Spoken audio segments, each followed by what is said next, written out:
Welcome to Living a Full Life podcast. Join us as we explore health topics that encourage raising healthy children, living a healthy life, and living the best life possible. Now, here's your host.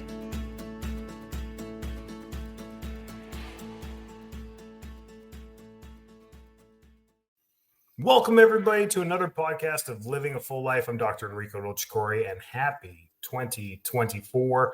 I hope this one is a great one for you all. We're going to keep bringing you content that helps elevate your life with health and wellness for you and your family. And this week's topic is the 5 things you can focus on this year that will maximize your health and put you in the right trajectory. You don't have to do new things at 100%. A great example this time of the year is the gyms. Everyone's decided, I'm going to go work out. And they realize they haven't worked out since college, and they're now 52 years old. And they're going to go to the gym. They're going to hire a personal trainer. They're going to do this. They're going to start lifting 100-pound deadlifts. And I'll be seeing them in 3 weeks in the chiropractic office with a torn rotator cuff. But the point is, we don't have to go and maximize everything at 100%. What if we did 4, 5, 6 little things 5% better? I had a business coach that told me this. He's like, stop looking for the big home run. What if you just took the things that you already did and did them 1% better? What if you did 100 things that you do 1% better? How much improvement will you get at the end of the year? 100%. Or if you do 50 things 2% better, or 10 things 10% better, or 5 things 20% better. So these are the little things that I'm saying. So if we take these 5 things and do them 2, 3, 4% better, what does that translate at the end of the year? 20, 30, 50% greater results in our health. So take these, run with them this year, and let's get started on a healthier 2024 for everyone. Number 1 for this year, I want the theme to be sleep. I think just as a society, we stay up late, we're on our screens a lot, and the quality of our sleep has decreased. And that transcends into so many different problems throughout the day and through our life that drag through the week. And a lot of people do crave better sleep. They say, I don't sleep well, and they just live with it. They're just happy to not be happy with sleep. But we got to aim for 7 to 9 hours. So what that means is you're like, well, I don't sleep that long, or I have interrupted sleep, or I can't just sleep through the night. We still have to carve out 7 to 9 hours of sleep per night. Most adults, 7 is a great goal to get to, 7 to 8 hours. But scheduling this is the key to being successful when it comes to sleep. So we want to schedule 7 to 9 hours of sleep by setting our alarms or setting our time to unwind at the end of the day at 9:30, go to bed at 10, and wake up at 6. I mean, that should just be our routine that we create over time. I have 3 children. The oldest is 9. The 9-year-old has had the exact same bedtime and wake up her entire life. It hasn't changed at all. Deviates between 30 minutes here and there. So creating good habits from an early age is important, but for yourself, carving this out and just knowing this part of your schedule, this is what you got to do, 11 to 7, 10:30 to 5:30, whatever it is, that's what you need to do. My goal is 7. I try and get 7. I wake up early to go to the gym, and it's been absolutely great. So develop a consistent schedule, sleep schedule, and going to bed and waking up every time at the same time. Create a relaxing bedtime routine. Many of us are on our screens and literally take our screens to our bed, lie down, stare at the screen a little bit more, and then turn it off and roll over and go to sleep. We don't give ourselves any downtime. This interrupts the brain and the nervous system's natural ability to fall into a deeper sleep, that REM cycle that we need. You don't stay in a REM cycle all night. You don't fall into it right away and then stay there for 6 hours and then wake up. What happens is it's called a cycle. We go from shallow sleeping to deep sleeping to REM cycle, back to shallow sleeping, and we bounce between that depending on our brain activity. But what we want to try and get is 45 minutes to 90 minutes a night of that deep REM sleep. And many people don't even get there. That's what makes us feel lethargic, tired. It actually starts to create metabolic syndrome over time as the years go by. And this is why we can't lose weight. We pack on weight, and we didn't really change much with our diet. We blame aging. But that's part of it. So anti-aging is good sleep. So creating a good routine, having a shower at night or a bath or reading a book, pages instead of screen time, maybe for 20 minutes before you go to bed, listening to some music or just unwinding for a little bit, maybe turning off all the screens, the TVs, everything, and then doing a quick clean up in the kitchen, maybe just a 10-minute, walk around, put everything away. Or what I like to do is sit down, pull out my book for tomorrow and just look at the top things that I need to do, just kind of plan. At least my brain's still going, but at least I'm looking at a book with pen and paper, and it's not a screen. So the light is the component here of going to bed. Make sure your bedroom is dark, quiet, and cool. That's the best recipe for good night's sleep. Dark is key. Get those screens out of there, those digital clocks that blink, the windows that let light in, maybe the street lights coming in all night. Just make sure when you turn off that light, it's impossible to see anything. And as you acclimate your vision after a couple minutes, you still can't really see much. So make sure you're safe and in bed when that happens too. But a dark room is absolutely, and same with your kids, those night lights and things like that. We have the one that is on, but as soon as motion stops, they turn off. So once they fall asleep, they're off all night. Keeps the room nice and dark. That's number one. Sleep. Prioritize sleep. How can you improve your sleep by 5% this year? I think for most of you, running away with carving out that time and just being diligent this year, saying, yep, that's it. Bedtime is at 11 o'clock. I'm not going over anymore. I'm going to stick to it. I'm going to set an alarm at 10:30. Most of your Fitbits and Apple Watches and all these things tell you this. If you set up the sleep schedule in there, you'll get a little buzz on your wristband saying 30 minutes till bedtime. And that's your cue to maybe wrap things up. And taking this seriously, we ignore all these things, these notifications, because we get millions of notifications. But prioritize the things that are important to you to improve your health. Make sense? Number two, move your body. You just got to move a little bit. So again, joining a gym, hiring a personal trainer, trying to go 100% all out, I mean, that's probably not the best goal if you haven't been working out. If you've been dabbling in workouts and you've been pretty consistent and you want to move to that next level, great idea. Absolutely great idea to hold some accountability and move forward. Otherwise, again, setting reminders on your phone, telling you to get up and move during times that you have chance to move. If you work from 9 to 5, probably not the best time between 9 to 5 to get up and move. Probably setting your alarm for 7:30 in the evening so that it tells you to go for a walk. Even a 10-minute walk is absolutely fantastic. Going 10 minutes in one direction, guess what? You got 10 minutes to get back. There's a 20-minute walk. Elevates your heart rate a little bit, gets you moving, gets those steps in. These little things improve your health dramatically by doing that. The goals that we want is to get 150 minutes of moderate to intense exercise per week. 75 minutes if you do intense exercise per week. So those are like 3 25-minute workouts per week of intense exercise, or maybe 5 30-minute workouts, or 5 30-minute walks. Those are great too. So those are the numbers from exercise physiology research for the last 75 years showing that the people that do this have better longevity and better health, morbidity later in life, meaning they have less ailments that hold them back in their 70s. They can actually still walk, drive. They're not on prescription drugs. These are all the cool things that keep going. My father turns 80 here in about 30 days, and he is on 0 prescription drugs. Italian guy from Italy, has never been step foot in a gym, has never lifted a barbell weight in his life, has never been on a treadmill.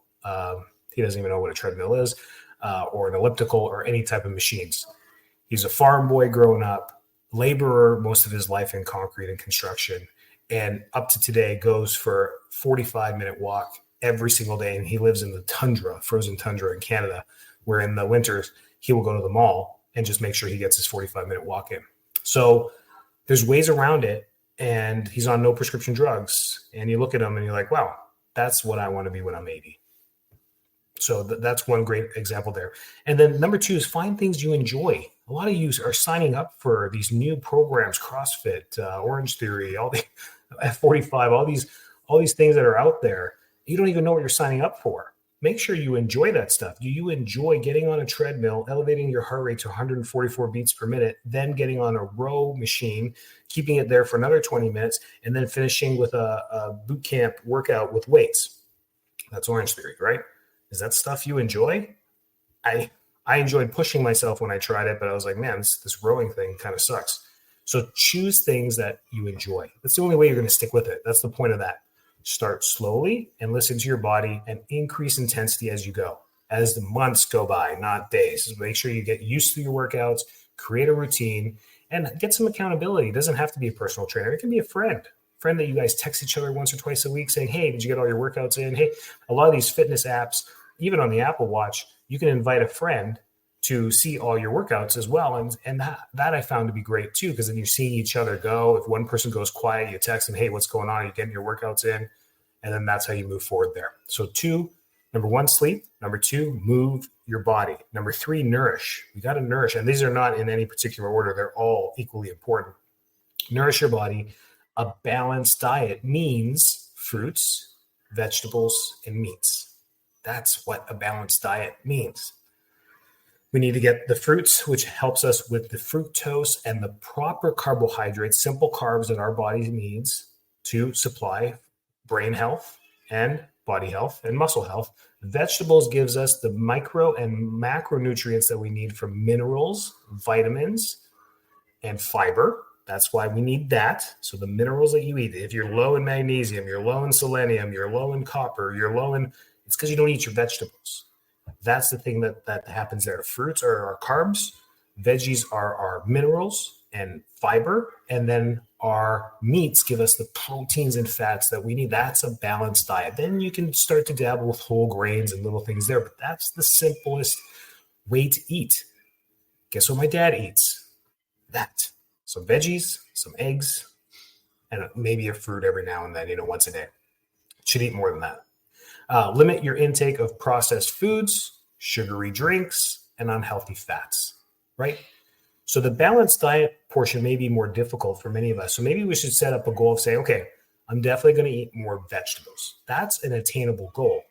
But limiting processed foods, sugary drinks, and unhealthy fats is an easier goal, actually, just by taking them right out of the diet. Believe it or not. If you just make a choice to stop drinking soda this year, you've drastically increased your health for many, many different reasons. Just the amount of sugar intake that you're going to take is going to drastically decrease. Not adding sugar to your drinks, your coffees, all those things will drastically improve your overall health. Stay hydrated. Maybe this is the year where you get one of those big Stanley cups or one of those jugs or one of those half-gallon containers where you're just making sure you set up a goal to have that water all consumed by lunchtime. Maybe that's a goal. And then anything after between lunchtime and dinner is bonus water for the day to make sure that you're staying hydrated. Simple goal for hydration is that by the time 2-3 o'clock comes around, our urine should be close to clear. That's how you know you're hydrated, because you now flushed out all the uric acid and all the things from your bladder.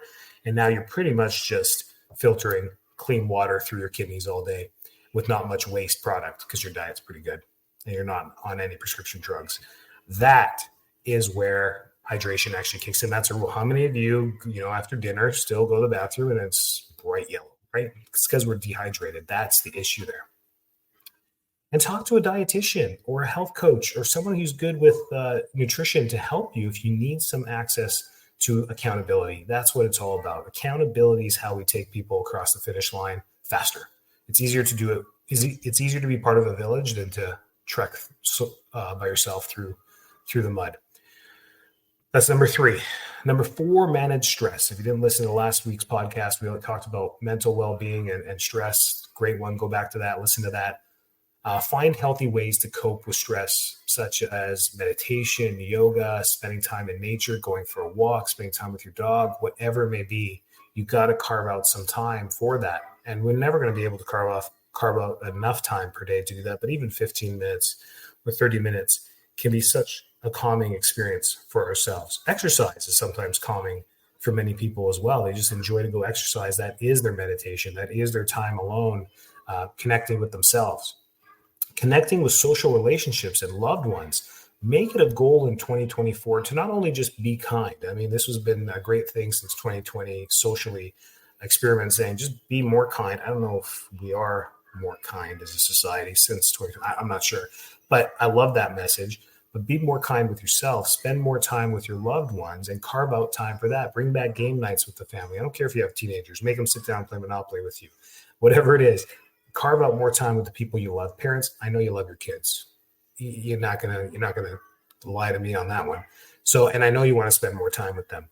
And the fact that we let them go is detrimental to ourselves. You don't have to overprotect them, but to ask to spend time with them. Trust me, at some point, they are going to want to spend more time with you. So if you create that culture, you'll fill up your cup with love. And that's a great thing there. Just create things that are fun, spend time together, make it a thing. Some people use church every Sunday to spend time together. Other people use, breakfast once a week to spend time together. Whatever it is, carve out that time to spend time with loved ones this year. And then take breaks. Man, the easiest thing you can do for stress is just take breaks. I sit around, I feel like I work 3 jobs. I think I do. Coaching consultant, chiropractor, CEO. I mean, I do open up satellites, doing a businessman, doing all this stuff. And sometimes just when I just lean back from the computer and just put my head back, it just feels good just for that 15 seconds to just stop and breathe. It's probably better to get up and move around and just take a break. Go get some water, go check the scores from last night, whatever it is, to just break the cycle a little bit and then get back to it. Those breaks mean a big deal when it comes to our mental health. Some of you are so analytical, you can sit there for 6 hours straight getting work done and then wonder why you got chronic tension headaches, wonder why you have bad sleep cycles, wonder why you're high strung. It's because you're so analytical to get things done that when you finally realize what time it is, it's 4 o'clock. You're like, man, I've been going all day getting tons of stuff done. It doesn't change tomorrow. Tomorrow, you still got to get to work and do all those things. So taking a few breaks isn't going to end your work or disrupt your work by the end of the day, but it's so important for your mental health. Learn to say no. What a powerful thing that's been for me in my life, to just be able to say no. Sometimes things sound good. Sometimes you want to say yes to everything because they all sound pretty good. But just knowing that your cup, there's no more time, your cup's full, there's nowhere else to put the water, and saying no can be liberating. So try saying no a little bit more this year and see what that does to carve out time for yourself in your schedule. And number 5, focus on mental well-being. It's different than managing stress. Focusing on yourself is different. Practicing gratitude for what you have, the health that you have today at this very moment, is something to be grateful for, even if it's not the best. Maybe you are on a prescription drug. Maybe you are fighting something right now. Maybe you are going through the mud with your health a little bit right now, but it could be worse. And I'm not talking about death. I'm talking about being really, really sick, being immobile, being losing your memory. I mean, there's things that could be so much worse. So practicing gratitude for what you have lifts you up in the moment and makes you want to do better with what you have, which can sometimes reverse some conditions, can reverse things, and can truly make us better, right? The simplest example is weight loss. Sitting there and being like, you know what? I definitely got to lose the weight. I feel lethargic. I'm tired. I know this isn't helping me. And then being grateful for being like, man, I'm glad I've been able to keep up and do everything I can today, but I don't know if I can continue in this trajectory because it may slow me down. So I'm going to do something today. And that can be uplifting.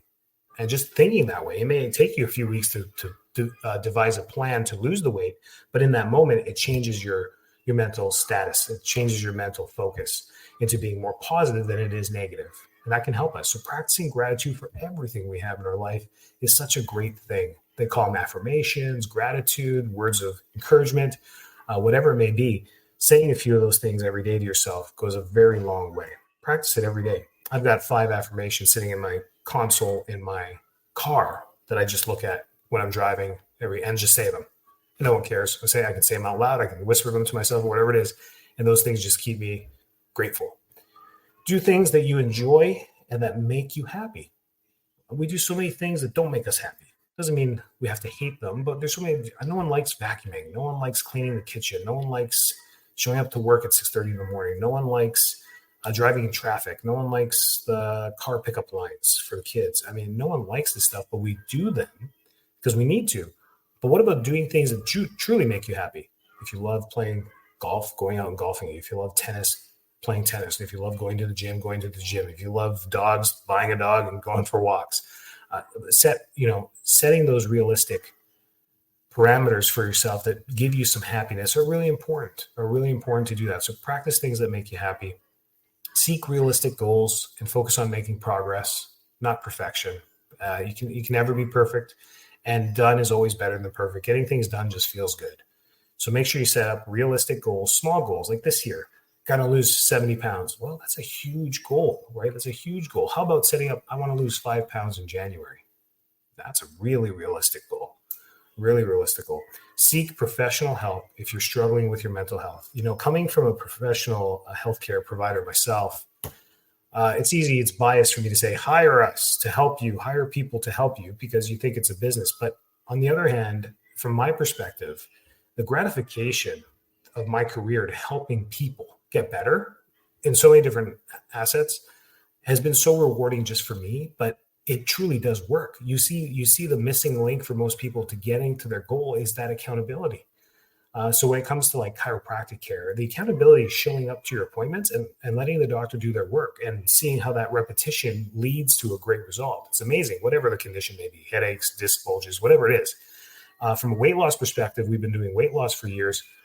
And it's virtual. We just text each other every day. It's just that texting back and forth and people getting to their goals and then them getting excited, texting back and forth about every day, seeing, half a pound down, a quarter of a pound down, another pound. And by the end of the week, they're 6 pounds lighter. And then by the next week, they're 10 pounds lighter. And by the next week, they're 12 pounds lighter. And in 6 weeks, we get people losing 25, 26, 27, 28, 35 pounds. It's crazy.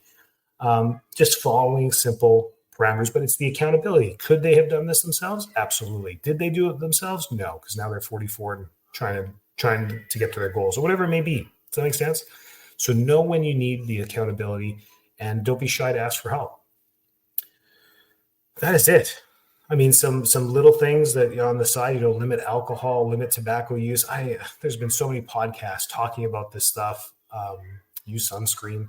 We've talked about all this, but those are the 5 things that I think if you focused on in 2024 and just did 5%, prioritize sleep. Maybe all you do is set a sleep schedule. That's it. That's a great thing for 2024. Move your body, getting out there and going for walks every day or 5 days a week. There you go. That's amazing. Whether they're 10 minutes or 30 minutes, doesn't matter. At least you're moving your body. Nourish your body. You're going to eat more vegetables and you're going to eliminate soda. Simple little things that you can do. You have to follow the paleo diet or the keto diet or the whole foods diet or the Mediterranean diet to a T. That's a huge culture shock for you if you never did that. So setting realistic goals, manage stress, and focus on yourself, your well-being, your mental well. Do the things that you love. Those are the 5 things I think that if most people focused on this year, they would do absolutely fantastic. We will be here each and every week for you, just like we always have. Have a fantastic year, have a fantastic week, and all the best in 2024. Thanks so much for tuning into this episode of Living a Full Life podcast. If you're enjoying the show, please feel free to rate, subscribe, and leave a review wherever you listen to your podcasts. That helps others find the show, and we greatly appreciate it. Thanks again for tuning in, and we'll catch you in the next episode.